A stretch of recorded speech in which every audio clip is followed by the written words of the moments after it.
Hello. Ah, Tagalog tayo today. Um, Di ko alam paano simulan 'to. I mean, I want to thank Jonggi and Elaine. So, praying for them every day. So, na-bless pa sana sila ni Lord.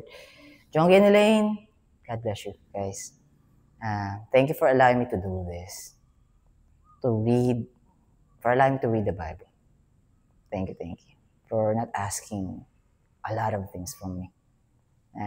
I've fallen short. Nag-fall short ako. But thank you for understanding my situation. So thank you so much. I really appreciate it. And to you and to your family, Jonggi and Elaine, thank you, and I'm praying for the best for your life, and I am praying that you encounter God. I really do. Pasalamat rin ako kay Mark and Claire. Laki ng utang na loob ko doon. Tsaka kay Choke. Yan. Hindi ko alam paano sisimulan eh. Nalito na ako, sorry, 1 minute na. Mateo chapter 9 tayo. So, 4 parts to. 1 to 13 tayo today. 1 to 13. Ang salita ng Diyos. So, Taglish tayo. Taglish. Okay, simulan na kaya natin. Parang din ako nag-iisip ko ano sasabihin. So, Mateo chapter 9. May title, Pinagaling ni Jesus ang isang paralitiko. Kaya lang, yung title sometimes covers the whole chapter. But sometimes, there's a title per context ng chapter. So, nahahati sa ilang parte. So, yung mga nakaraang Matthew, may mga parts doon na naka-divide na siya. So, ito, dinivide ko lang siya. So, 1 to 13 tayo. May corresponding verses or at least correlating or connecting verses siya sa Mark chapter 2, verse 1 to 12 and Luke chapter 5, verse 17 to 26. It might be the whole chapter or it might be parts of it. Okay. Verse 1 tayo, verse 1. Matthew chapter 9. Sumakay si na Jesus. Talaga ba? Ganun yung Tagalog na? Sumakay si na Jesus sa bangka. Di ba sumakay sila? Nalito na ako. Sumakay si na Jesus sa bangka, tumawid sa kabila ng lawa at dumating sa bayan kung saan siya nakatira. Nazareth, probably Nazareth. Verse 2. May mga lalaking nagdala sa kanya ng isang paralitikong nakahiga sa banig. Oh, no. Probably Capernaum. Alright, it hasn't been mentioned, so I'm just gonna leave it as it is. Verse 2. May mga lalaking nagdala sa kanya ng isang paralitikong nakahiga sa banig. Nakita ni Jesus ang kanilang pananampalataya. Kaya sinabi niya sa lalaki, lakasan mo ang iyong loob, anak. Pinatawad na ang iyong mga kasalanan. But let me just go back to verse 1. Sumakay si na Jesus. So, sina? So, everyone with our Lord Jesus Christ sa bangka. Tumawid sa kabila ng lawa, dumating sa bayan kung saan siya nakatira. So, singular, probably Jesus Christ. Okay, anyways. Verse 3. Nang marinig ito ng ilang tagapagturo, Pharisees, ng kautusan na naroon, sinabi nila sa kanilang sarili, thinking in themselves, I mean, there's a thought running inside their mind, and they're processing it. Now, tuloy tayo sa pagbasa, sorry.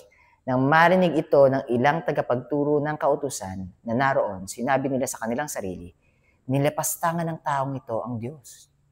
They know that our Lord Jesus Christ, they've understood because nagbabasa tayo ng Bible, di ba? Or at least, yung sa mga nagbabasa ng Bible ngayon, yung mga Judaism, sila, sa panahon nila, up until now, yung mga rabbis nila doon, yung mga leaders nila doon, and even their followers, the following of that religion, into it sila sa Old Testament.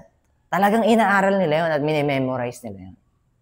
So when our Lord Jesus Christ said na napatawad na ang iyong kasalanan, they know that God alone can forgive sins. And why are you forgiving this paralytic man's sin? So that's the reason why they're thinking, who is this guy trying to forgive sin? He's blaspheming. He's blaspheming God. Alright, continue tayo. Saan ko ba nahinto? Okay, verse 4. Ngunit alam ni Jesus ang iniisip nila. He knows what they're thinking. He can read their mind. Ngunit alam ni Jesus ang iniisip nila. Kaya sinabi niya, bakit kayo nag-iisip ng masama? 5. Alin ba ang mas madaling sabihin? Pinatawad na ang mga kasalanan mo o tumayo ka at maglakad? I'm misreading it. At tumayo ka at lumakad. Alright, verse 6. Ngayon, so it's like the Pharisees is thinking, he's saying what I'm thinking. He can read my mind. And then we continue, verse 6. Ngayon, papatunayan ko sa inyo na ang anak ng tao, the Son of Man, ay may kapangyarihan dito sa lupa, has the authority here on earth, na magpatawad ng kasalanan to forgive sins. Kaya't sinabi niya sa paralitiko, tumayo ka, buhatin mo ang iyong higaan at umuwi ka. Rise up, pick up your bed, and go home. Sarap ng go home, may deeper meaning yon. Believe in me, walk with me, and you will be coming home. Maybe I'm just stretching it out. Maybe that's just my interpretation. But that interpretation, or that exact thought that just came out from my mouth is at least pointing me towards God. It means it's coming from God. Because how can I identify? How could I identify now? Na paano ko na nare-realize kung yung naririnig ko is galing sa Diyos or galing sa kalaban, kay Satan? Basically, if the thoughts that's running inside my head is pointing me towards God, I know it's from God. Sabi nga ni Lord, nung may mga Pharisee na sinabi, nung nag-cast out siya ng devils, an evil spirit, that's the work of the devil. And our Lord Jesus Christ responded, how can the devil go against the devil itself?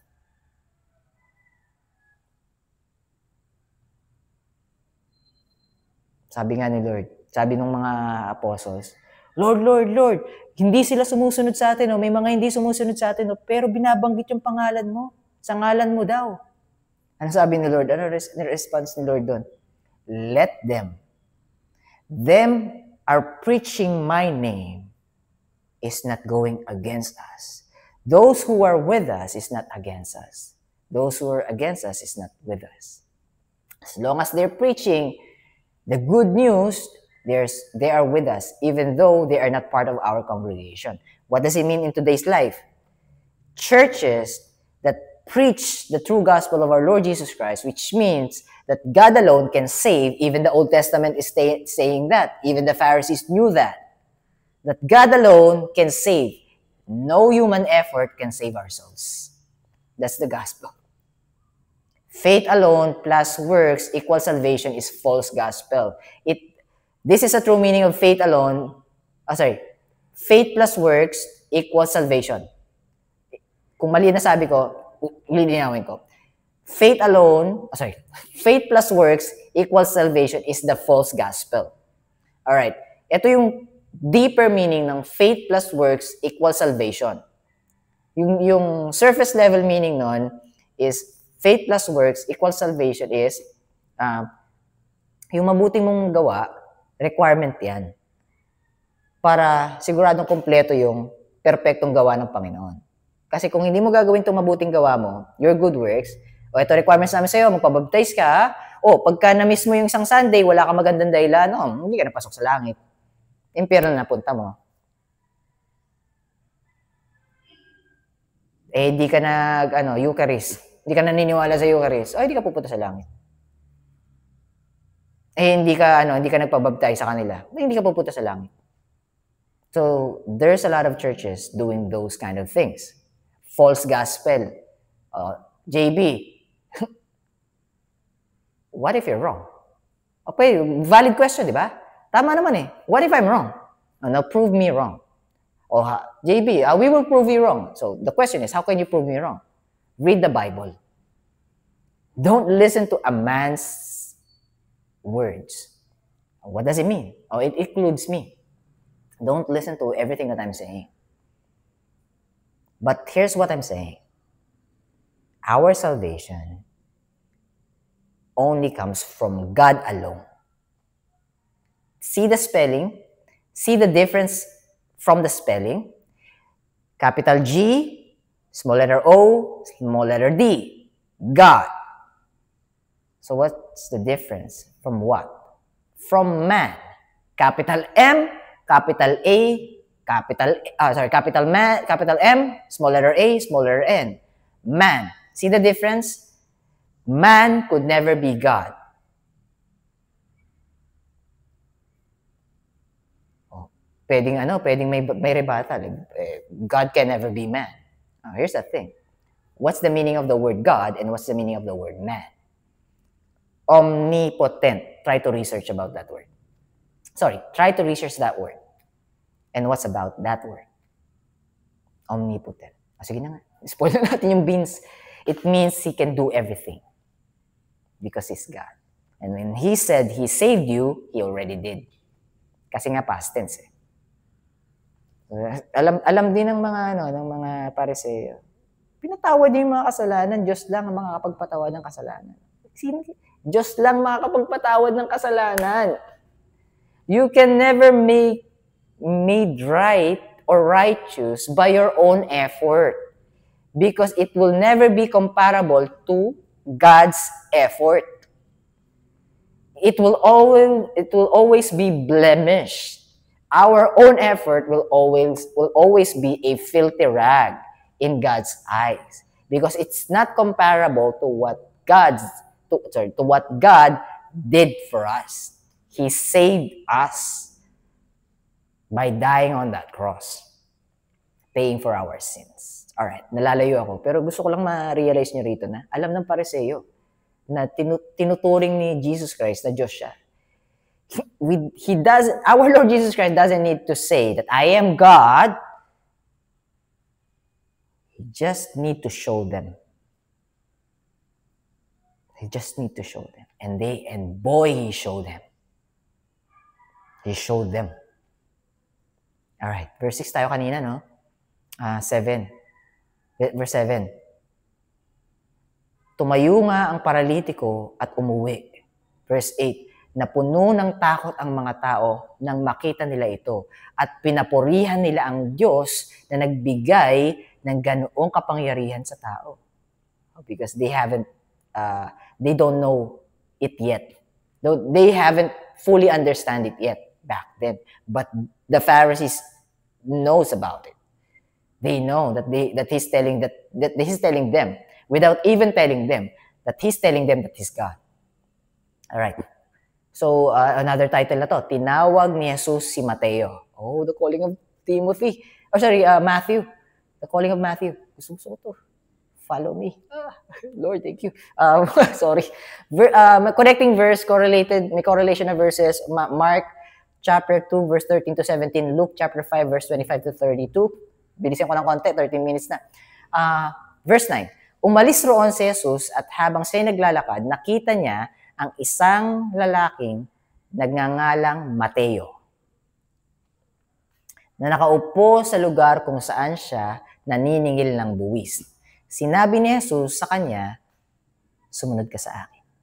In English, follow me. Matthew, dumabot din ako na, Matthew is a Jew working for the Romans and his chosen line of work is a tax collector. Meaning, nagpapahirap siya sa mga kapwa niya Hudyo. And the worst part is, before he become a tax collector, kailangan niyang i-double tax yung mga Hudyo. Kaya galit na galit sa kanya. Kasi iba yung way of taxation niya compared to sa Romans, the tax collector.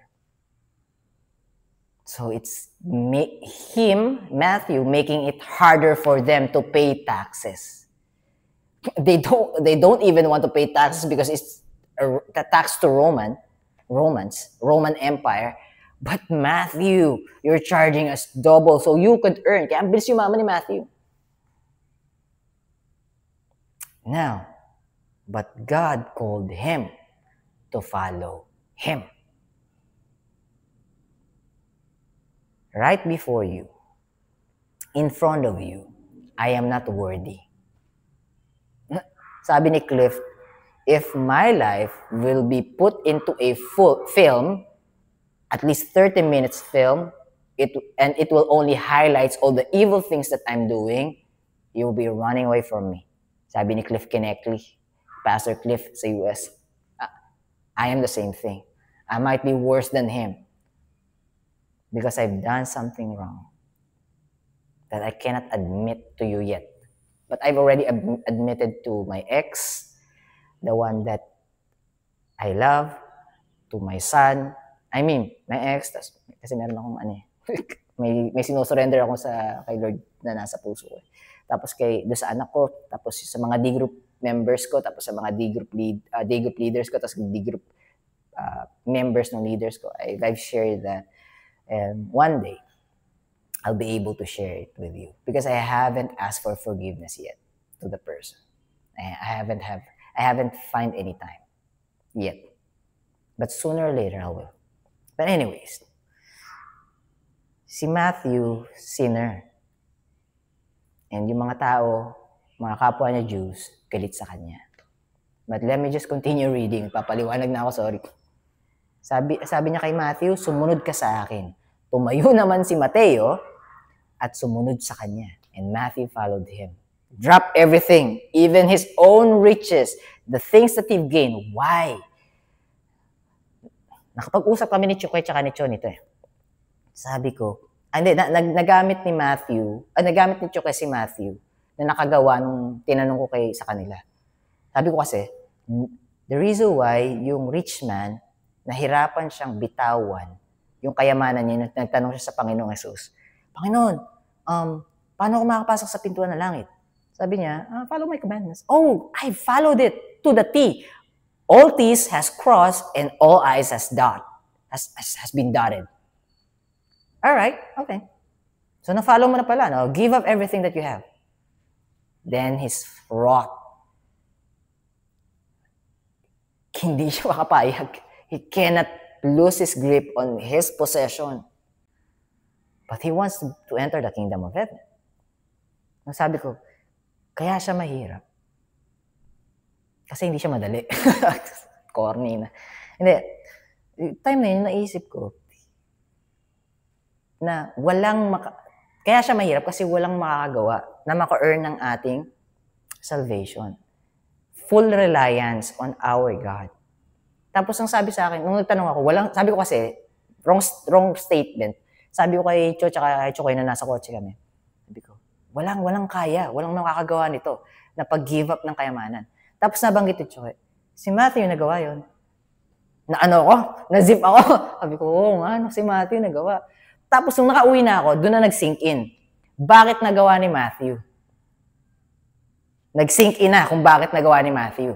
Because all the people hated him and he hated the feeling of being hated of the people. He wants to run away from that situation but he don't know how to. And then our Lord Jesus Christ told Matthew, follow me. Leave everything that burden you. Lahat na nagpapabigat sa'yo, follow me. And what Matthew did, he dropped everything right there and there and he followed our Lord Jesus Christ. That's the thing that I'm missing when I've asked Cho and Choke on that car, inside that car. No one can do it that who's in love with the world. But those who are exhausted by the world, one asked by our Lord Jesus Christ, when they are called by our Lord Jesus Christ, they will follow him. Because they are lost sheep being called by the shepherd, and the lost sheep, hears our Lord Jesus Christ's voice. My sheep hear my voice, and I know them, and they follow me. And I give them eternal life, and they will never perish. They will never experience second death. Yes, every one of us will die sooner or later.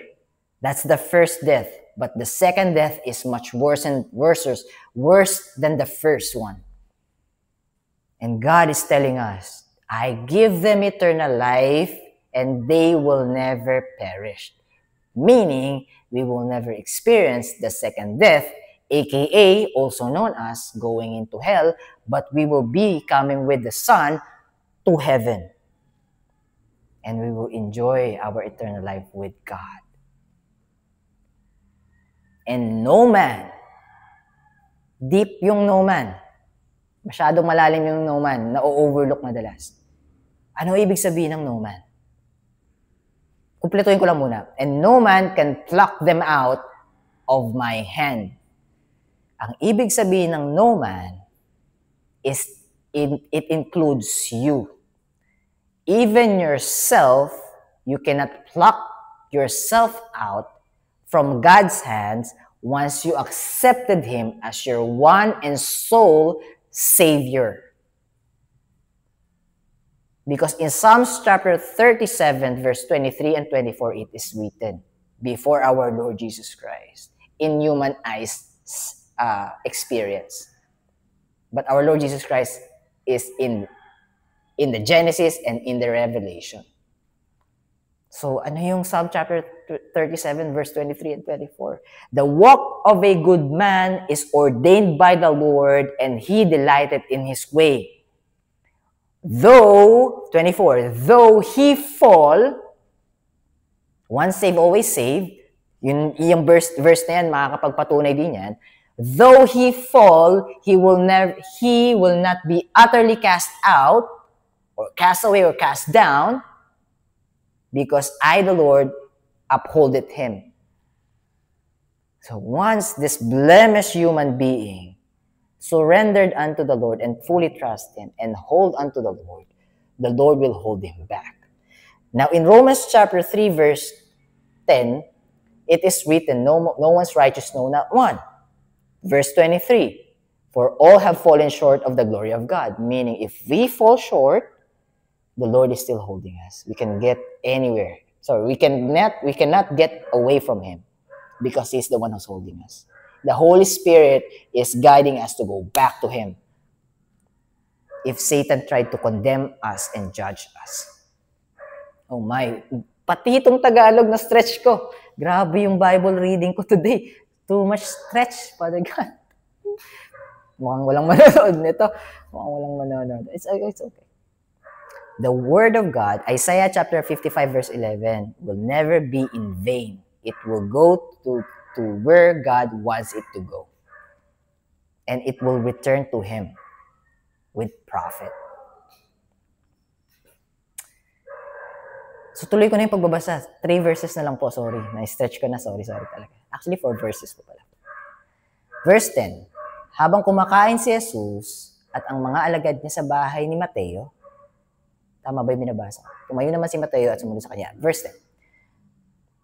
At habang kumakain si Jesus at ang mga alagad niya sa bahay ni Mateo, nagdatingan ang maraming maniningil ng buwis at iba pang mga itinuturing na makasalanan at kumain kasama nila. Ganda nito. Napakaganda nitong verses na to. Nung makita ito ng mga Pariseo, tinanong nila ang mga alagad ni Jesus, bakit kumakain ang guro ninyo kasama ang mga maniningil ng buwis at iba pang mga makakasalanan? Clean in the outside, but rotting in the inside. See this? Judgmental human being. Kanina ako rin eh. So, Father God, thank you for forgiving me. Nung sa part ni Shechem, nung nagba-Bible study ako, sa part ni Shechem, nung nagbago yung puso ni Shechem, na in love siya kay Dina. Pero, ni-rape niya kasi si Dina eh. Tapos, nagbago yung puso niya. So, parang, napaka-hypocritical po, ni-rape mo, dapat niligawan mo na lang muna. Sinuyo mo, bago mo, tapos tsaka mo pinakasalan. Eh, ni-rape mo, tapos gusto mo maging asawa. So, parang yung puso ko na, nabi ko, talaga ba, Shechem? Judgmental lang. So, falling short. Oh, Lord, thank you for forgiving me. Anyways, let me continue. So, sumasama daw sa makasalanan. But these verses is being backed up by what? Romans chapter 5 verse 6 and 8. Romans chapter 5 verse 6 and 8. While we were yet weak and without strength and ungodly, pagsamahin ko na, same naman yung tinutukoy, and sinners, Christ died for us.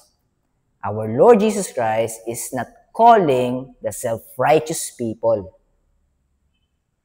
Sarap pakinggan. So, yung mga hipokrito pala, kailangan nilang madinig kung part sila ng lordship. Kailangan nilang mag-change of mind. Metanoia. Ano yung English ng metanoia? Koine Greek yung metanoia. Yung new. Yung noia, mind. Metanu. So, change of mind. Ano ba yung tinranslate sa, ano ba yung word na yun? Ano ba yung pagkakatranslate sa English nun? Si King James, paano ko ba itatranslate to? O repentance. Repentance is not asking for forgiveness. Every time you sin, you'll be asking for forgiveness. Tapos sabi mo, naniniwala ako sa Lord. Okay, ano pinaniniwalaan mo kay Lord Jesus Christ? How are you saved? By forgiving your sins. And does He forgive your past and present sins alone? When He said tetelestai, He didn't say na, okay, yung past nyo at present sins nyo, paid na yan. Pero yung future, hindi kayo sure. Our Lord Jesus Christ died on that cross more or less 2,000 years ago. Kasi 33 years old siya. Yung AD, Anno Domini, the year of the Lord. Ngayon, nung namatay si Lord Jesus Christ, tapos, after 3 days, bumangon siya. He rose up from the dead. Then, nag-stay siya ng 40 days. And He met with over 500 witnesses. And then, He ascended into heaven. And sitting on the right hand of the Father, of the throne. Teka muna, that was 2,000 years ago, more or less. So, from 2,000 years ago, moving forward, if we're just going to think with using our finite brains, every year from our Lord Jesus Christ, when He died, is already future. It's not just someone else's past. It was someone else's future as well. And God paid that. Now, the only reason we are saved, because the Father sent the Son to take our sins. He who knew no sin becomes sins for us. He who knew no sin becomes sin. That's talking about our Lord Jesus Christ. Paul is talking about our Lord Jesus Christ. He took our sins from us, and the wages of sin is death, and the gift of God is eternal life through Jesus Christ our Lord. So, the wrath should be fulfilled. The wrath of the Father should be paid. Should be fulfilled. Kailangan mangyari. Ang sabi ng Ama, hindi po pwedeng kayo magbayad kasi mananalo si Satan. Papayag ba akong tama si Satan? I was never been wrong. So, this is my rescue mission. This is my rescue plan. I will send my Son and absorb all your sins, and He will die on that cross so your sins can be paid in full. Now, that's the reason why we're saved. And pinatunayan yun ng Panginoong Jesucristo when He rose up on the third day that His divinity is 100%. Yes, He lived here on earth 100% human to show us that He's the only one who can be living here on earth, which is perfect, holy, and righteous. He's the only one. And that's God's way to show us that no one can do it aside from Him alone. Now, if you're believing in God, this is what you need to believe in. in Him. That He saved us and paid for your sins, because you can never pay for your sins, because that is going to be a complete and full from Him to be residing, living in hell with Satan for the rest of eternal life, of our eternal life, if we don't accept and if we don't allow Him to save us. So how can we be saved? He forgave our sins. Now, if you sin today or tomorrow, and then you'll be asking Him, Father God, I'm so guilty. Please forgive me. Do you believe or you don't believe? Do you believe He forgive your sins already, or you don't believe Him? Decide. Decide. Right there and there. Now you're hearing the truth. You are not excused from the truth. So the true believers of our Lord Jesus Christ, when they felt guilty because they've fallen short, will thank God, because they understood that God forgave their sins, all of them. It doesn't mean that you are not feeling sorry. God knows that you are feeling sorry. That's the reason why you're talking to Him. That's the main reason, in the very beginning, that you're going to reach out to God, because He knows, He's omniscient. He knows everything. And you are about to talk to Him. Now you're telling Him, please forgive me. You're telling Him, please, Father God, sent Jesus Christ again and died on that cross again and rose up again. Because I've sinned again.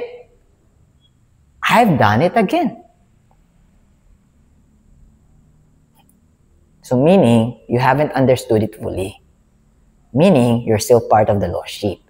Because why are you asking for forgiveness from the sin that you committed, for example, right now? Even though I have accepted our Lord Jesus Christ long time ago, at least more or less a year now.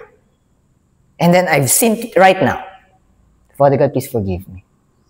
JB, you just proclaimed that you believe me now, and you're asking me to forgive you? You don't believe.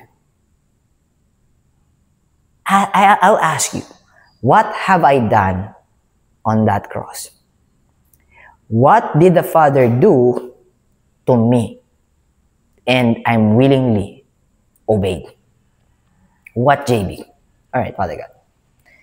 Father God, you sent your spotless lamb, your unblemished lamb, to take our sins from us. Sins of the world, by the way. Meaning every sin inside the world. He took it for Himself. And He paid it using His life. And He said, Tetelestai, paid in full. Now, JB, let me remind you, what have I done on that cross? And after that cross, what are the things that happen after that? I've ascended into heaven, right? So you know that I'm God, right? You understood, JB, when I've said that I've saved you already, do you think I cannot do it? When I save you, it's once for all. JB, go back to Hebrews chapter 10. You'll be able to read it there. When I sanctify you once for all. I'm not going to go back to that cross. Haven't you read, JB? Remember, in Garden of Gethsemane, I sweat blood. And I've asked the Father, is there any possible way other than this? But not my will, but yours be done. And now we're putting Him back on that cross by asking for forgiveness when we are professing we believe in Him. What are you believing in Him? Do you believe that He's God? Is that alone? Because Satan also believed that God is God. It is written in James chapter 2. Satan believes that he is God as well, but Satan doesn't believe that he can save us. That's the reason why Satan is working on us. 35 minutes. Oh my, I prolonged this one too much. Napaka-importante kasi. I cannot not explain this, guys. God is telling me, you know the truth and you're holding it to yourself. What's the use of it? Mind you guys, these things that I'm sharing with you, I haven't learned it by myself. God used someone else. I've heard it and it got stuck inside my head, and then I've read the Bible front to back. It's actually pointing to it. I'm not saying that I'm better because I've read the Bible front to back. Here's the honest truth. Maybe I understood what's inside the Bible 0.00001%. Not even 1% of the total wisdom on the Bible alone. What more God's wisdom that is not included inside the Bible yet? Because He knows this is more than enough for us to be saved. His Word. In John chapter 1 verse 1, in the beginning was the Word, and the Word was with God, and the Word was God. It means that the Word is God. And the Word is telling us that He alone saved us. So no one can boast. Ephesians chapter 2 verse 8 and 9. For by grace are ye saved through faith, not of yourselves, not of good works, so no one can boast. And we are His workmanship. We are His creation, and He created us in His own image, meaning we have conscience, we have souls, and we have spirit. Not the human flesh, because this is finite. This will perish. But the soul and the spirit, once we are with God, once Christ is in us, and we're in Christ, it will never perish. So let me just continue, guys. So, Panginoon, tinawag makasalanan na. He's not calling us when we're clean. Because He's the only one who can clean us by forgiving our sins. Now, the next time that you will fall short and you will feel guilty, acknowledge that you're guilty. Talk to God, talk to the Lord, and tell Him, thank you for forgiving this one as well. Thank you for sending the Holy Spirit and reminding me that I'm not happy committing this sin again. And thank you for forgiving it. Bakit? Kasi mararamdaman mo yung tunay na pagmamahal eh. Anong pagmamahal, anong mas mabigat na pagmamahal? Nung naramdaman mong may binigay na sa iyo ang Panginoon o nung hiningi mo pa sa Panginoon? Ayun, simpleng Tagalog na yun. Baka mas madali na siyang maintindihan. Hindi po ako nag-iabang, sorry, baka tunog mayabang. Mayabang talaga ako, pasensya na kayo. Dati kong ugali yun, sobra talaga yabang ko. Napakayabang ko ng araw. Tinatry ko naman. Mag-gamble down. Tinatry ko naman. Kaya lang, medyo napaka-importante ng message. Saan ka mas may gratitude? Nung pinatawad ka na ng Panginoon o nung hinihiling mo palang napatawarin ka ng Panginoon? And sa tingin mo, ano yung ina-expect niya sa'yo nung sinabi mong naniwala ka? He's waiting for you to thank Him. He's not waiting for you to put Him on that cross again. Sana nag-make sense, guys. Pagka hindi, ulitin ko to sa susunod na araw. But let me just close. Verse 11 na tayo kanina, no? Makasalanan. 12. Ngunit nang marinig ito ni Jesus, sinabi niya sa kanila, hindi ang mga taong walang sakit ang nangangailangan ng manggagamot. Napakalinaw nun. Napakalinaw. Kundi ang mga may sakit. So why would I heal those people who doesn't need healing? Why will I forgive those people who doesn't need forgiveness? Thank you, Lord. First time ko yata nasabi yun. From the Holy Spirit yun. Nag-sink in lang. Ginagabayan tayo, Panginoon. Kung hindi ang may mga sakit, kundi ang mga may sakit. 13, last na po ito. Tapusin ko na dito. Humayo kayo at intindihin nyo kung ano ang kahulugan nito. What's the meaning of this? Ang hinahangad ko'y ang maging maawain kayo, hindi ang handog ninyo. Salvation.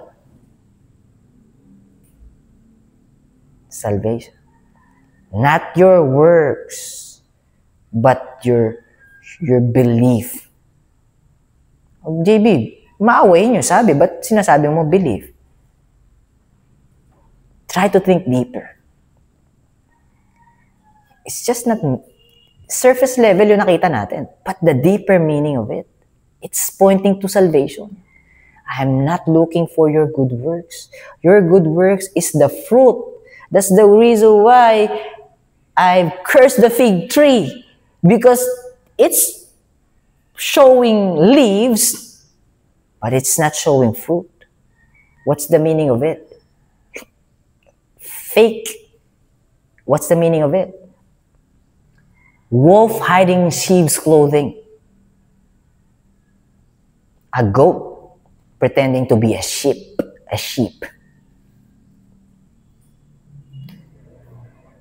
Add ko na lang siguro to. Haba na eh. Wala namang manonood nito. Haba. Add ko na lang to. Pero sayang yung word. Pero actually, mali yung term ko doon. Sabi ko nga, Isaiah chapter 55 verse 11, hindi masasayang salita ng Panginoon. Someone will be watching this up until the end. Matthew chapter 11 verse 28, 29, and 30. Mahaba na naman eh. Di pa habain ko na. Come unto me, all ye that labor and are heavy laden, and I will give you rest. For my yoke is easy and my burden is light. Actually, na-miss ko yung na-miss ko yung 28 or 29. Ulitin ko. Come unto me, all ye that labor and are heavy laden, and I will give you rest. Take my yoke upon you and learn of me, for I am meek and lowly in heart, and you will find rest unto your souls. For my yoke is easy and my burden is light. Yun, sorry. Thank you. Na-remind mo ako. Ito sabihin ko na lang. 2 Timothy chapter 2 verse 15, 16. 2 Timothy chapter 3 verse 16. John chapter 5 verse 39. Hebrews chapter 4 verse 12. For the word of God is quick and powerful and sharper than any two-edged sword, piercing even to the dividing asunder of soul and spirit, and of the joints and marrow, and a discerner of the thoughts and intents of the heart.